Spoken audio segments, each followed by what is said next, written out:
هموطنان عزیز، همه شما را به مناسبت فرارسی ماه مبارک رمضان، ایام فیض و برکت، خیر و سخاوت، صبر و تحمل، بخشش گناه ها و هدایت مردم به عملهای نیک و شایسته صمیمانه تبریک میگویم.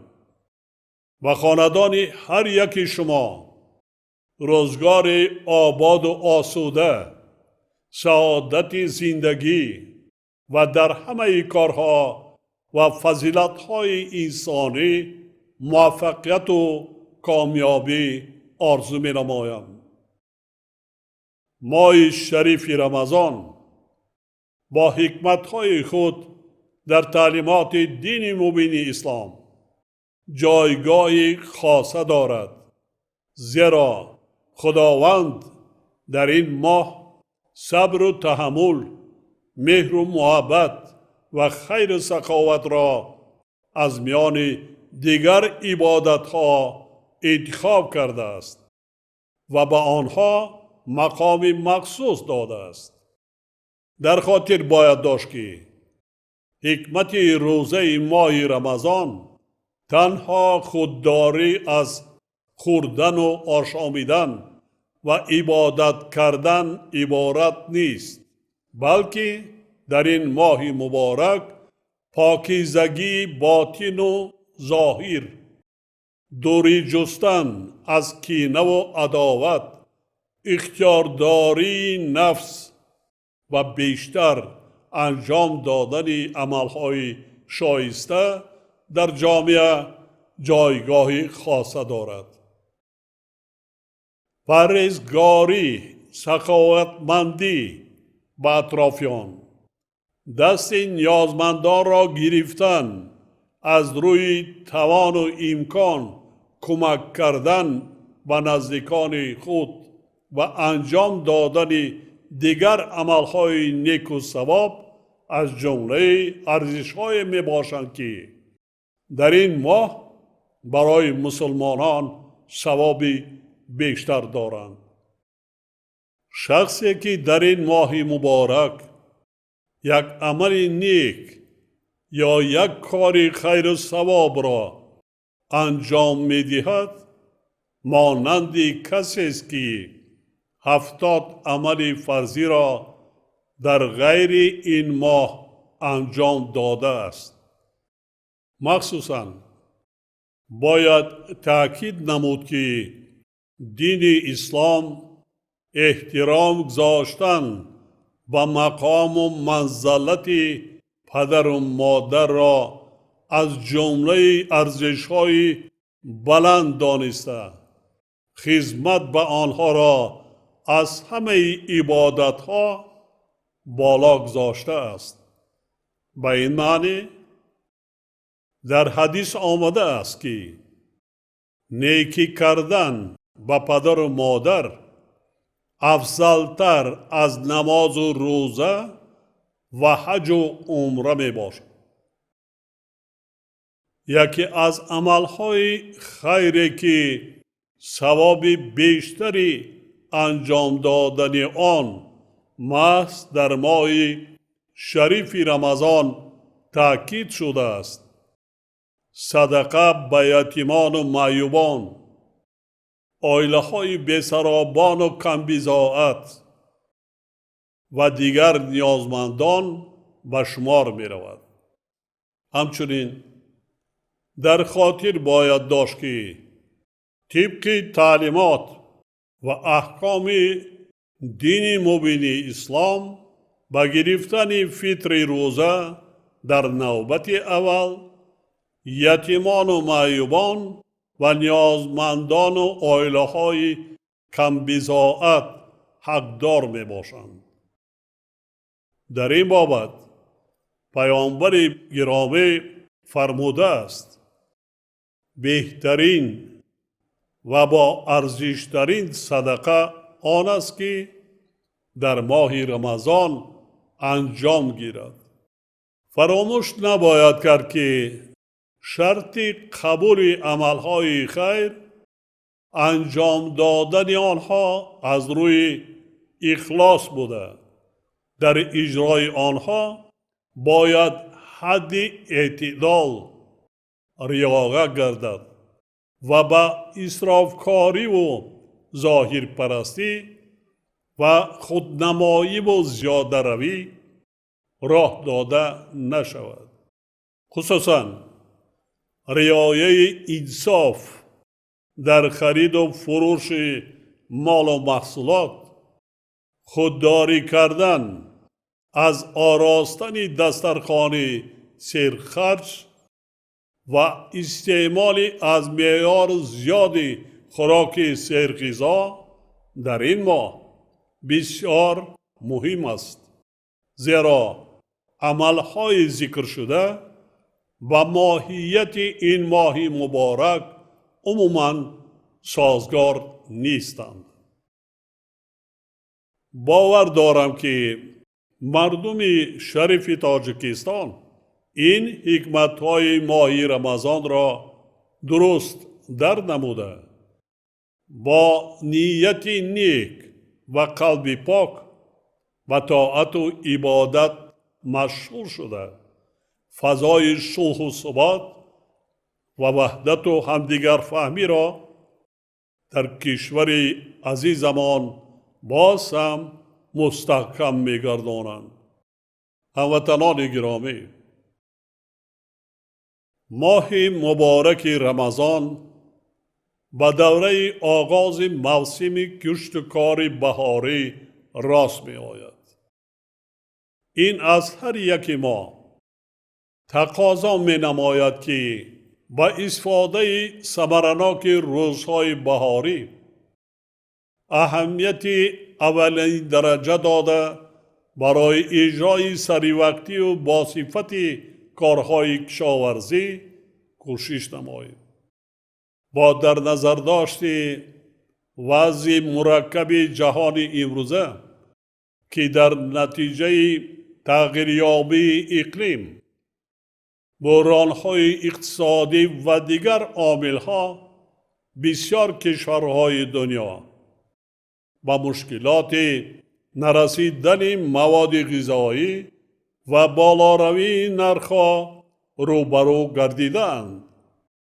مسئله تأمین امنیت آذوقه‌واری کشور اهمیت مخصوص پیدا کرده است.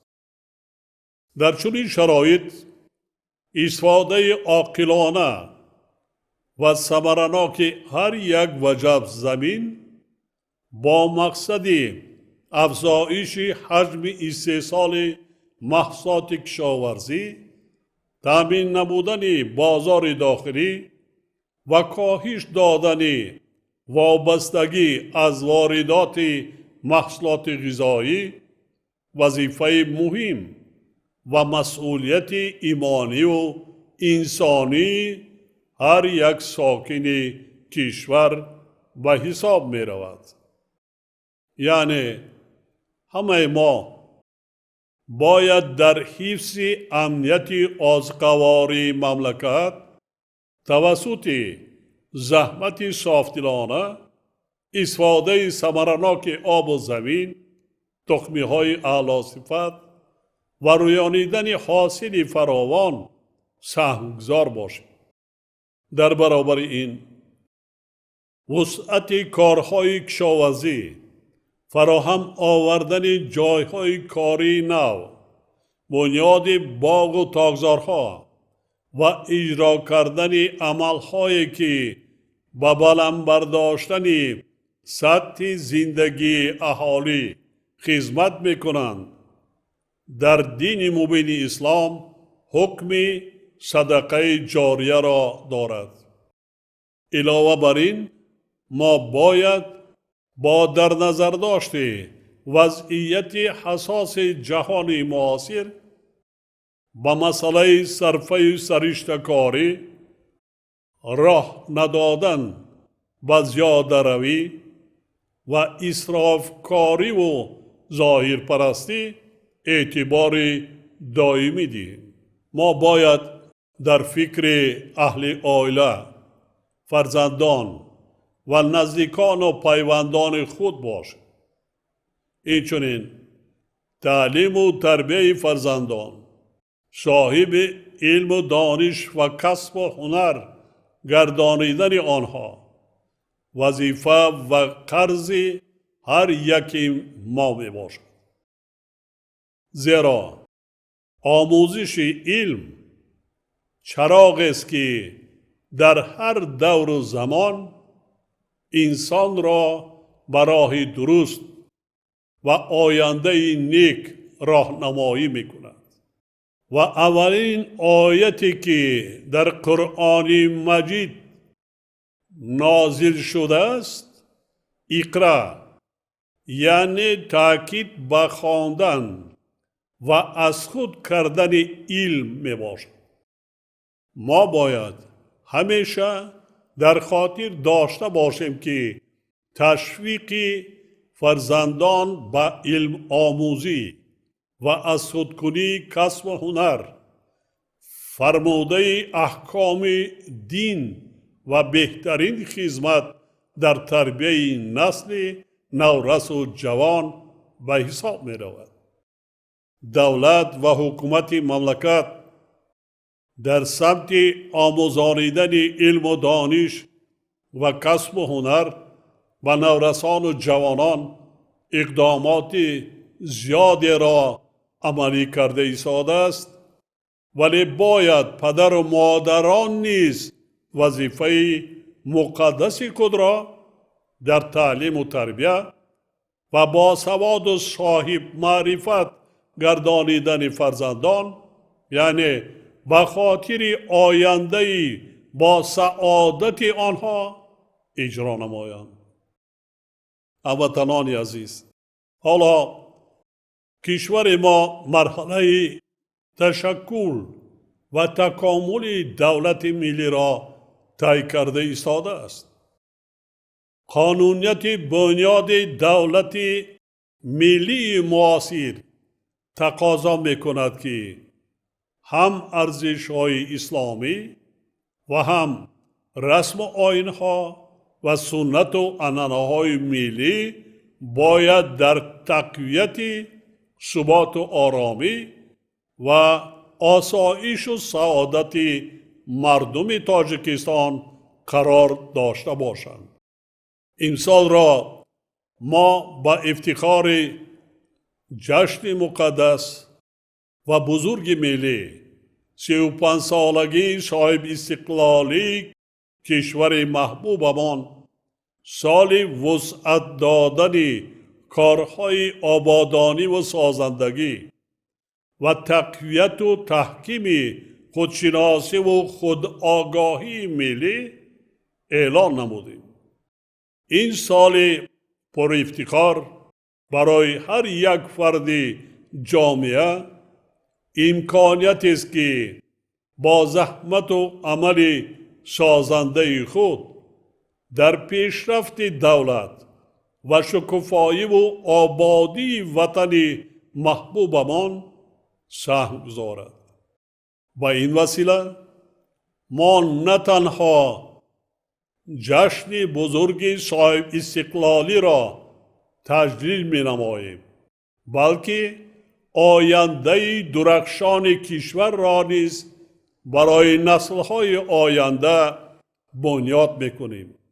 در خاطر باید داشت که کارهای آبادانی از جمله بنیاد و از نوسازی راه و پلها، مؤسسه‌های طبی و مکتب و کودکستان‌ها به صدقه جاریه داخل می شوند و طبق تعلیمات دین مبین اسلام برای انجام دهنده آنها ثواب و ثمره زیاد را فراهم می سازند. هر یک شهروند کشور می تواند یک کار نیک انجام دهد، یک گوشه دیار را آباد سازد و حس وطن دوستی و افتخار از وطنداری خود را در عمل نشان دهد. با استفاده از فرصت می خواهم منتداری صمیمی خود را به مردم شریف کشور، خصوصا صاحبکاران و شخصان سخاوت پیشه که در چنین کارهای خیر و ثواب سهمگذاری کرده هزارها انشاءات استحصالی و اجتماعی از جمله راه و پلها و مؤسسه‌های تعلیمی و تندرستی بنیاد کرده ایستادند بیان نمایم.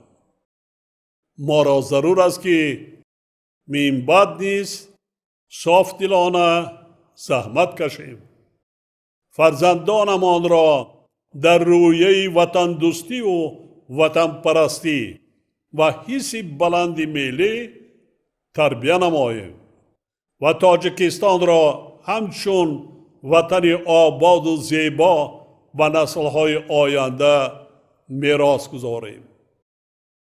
ما باید همیشه متحد و سرجم باشیم و تمام سعی و تلاش خود را برای حفظ صلح و ثبات کامل کشورمان، آبادی وطن محبوبمان، رشد دولت صاحب اختیارمان و بلند برداشتن آبروی آن در عرصه بین المللی روانه سازیم. با امید آبادی و پیشرفت باز هم بیشتری وطن عزیزمان تاجیکستان، بار دیگر فرارسی ماه مبارک رمضان را به مردم شریف کشور تبریک گفته و هر فرد ملت دل شاد و خانه آباد، بخت و اقبال بلند و صلح و آرامی ابدی آرزو می نمایم. ماه شریف رمضان مبارک باشد هموطنان عزیز.